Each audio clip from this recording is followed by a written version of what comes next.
இன்னைக்கு ஏதோ ஸ்வீட் செய்ய போற மாதிரி தெரியுது. என்ன செய்ய போற? இன்னைக்கு நான் இந்த நெய் பிஸ்கெட், இந்த பிள்ளைங்க குழந்தைங்க எல்லாம் விரும்பி சாப்பிடக்கூடிய நெய் பிஸ்கெட், அதுவும் நான் கோதுமை மாவுல செய்யறேன். இந்த கப்புல நான் 2 கப்பு கோதுமை மாவு எடுத்துக்கிறேன்.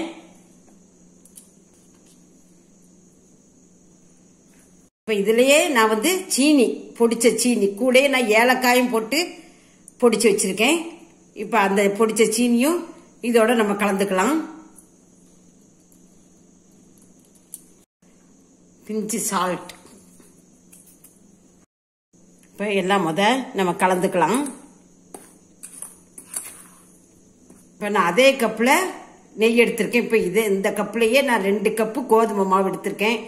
இந்த கப்ல 1 கப்பு பொடிச்ச சுகர், அதே மாதிரி 1 கப்பு நெய்.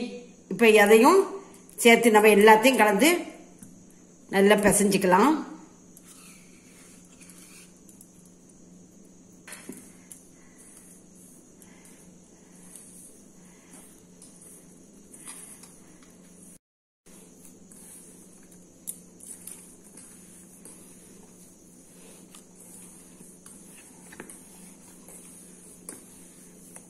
இப்போ இந்த மாவை நம்ம அந்த கொஞ்சம் சப்பாத்தி மாதிரி கொஞ்சம் திரட்டிக்கலாம்.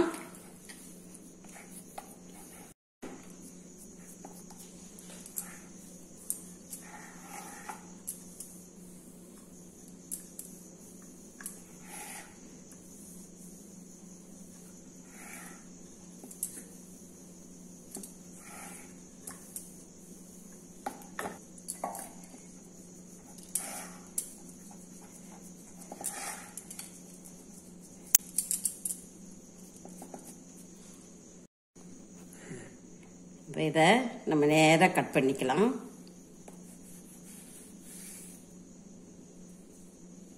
இங்க உள்ள ஒரு கப் எடுத்துக்கலாம்.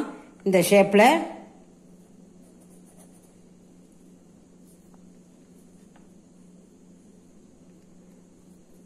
பாருங்க, இது நிலா பிஸ்கெட்டும் சொல்லலாம். நான் இதுல நெய் தடவி வச்சிருக்கேன் ஒரு தட்பிளேட்ல.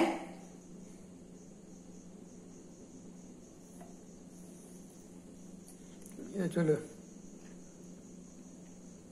சொல்லு. இப்ப இந்த ஷேப்ல நம்ம கட் பண்ணிக்கலாம்.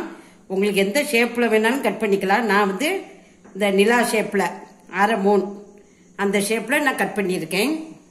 பிளேட்ல நெய் தடவி வச்சிருக்கேன்.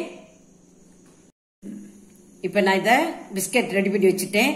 ஏற்கனவே நான் ஒரு கடாயை வச்சு ஒரு ஸ்டாண்ட் வச்சிருக்கேன். ஒரு 10 நிமிஷம் ஃப்ரீ ஹீட் பண்ணி வச்சிருக்கேன். இப்ப நான் ஸ்டவ்வை நல்லா குறைச்சிட்டேன்.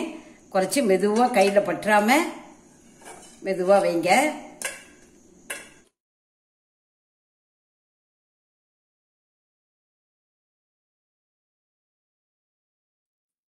எப்படி இருக்குன்ட்டு கிட்டத்தட்ட ஒரு 40 நிமிஷத்துக்கிட்ட ஆயிடுச்சு.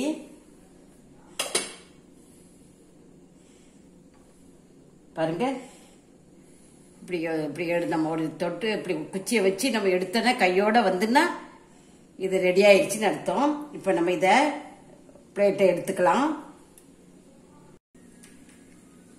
பாருங்க எவ்வளவு சாஃப்டா எப்படி வந்திருக்குன்னு பாருங்க. இது நம்ம கோதுமை மாவுல செஞ்சிருக்கனால நல்ல ஹெல்த்தியும் கூட.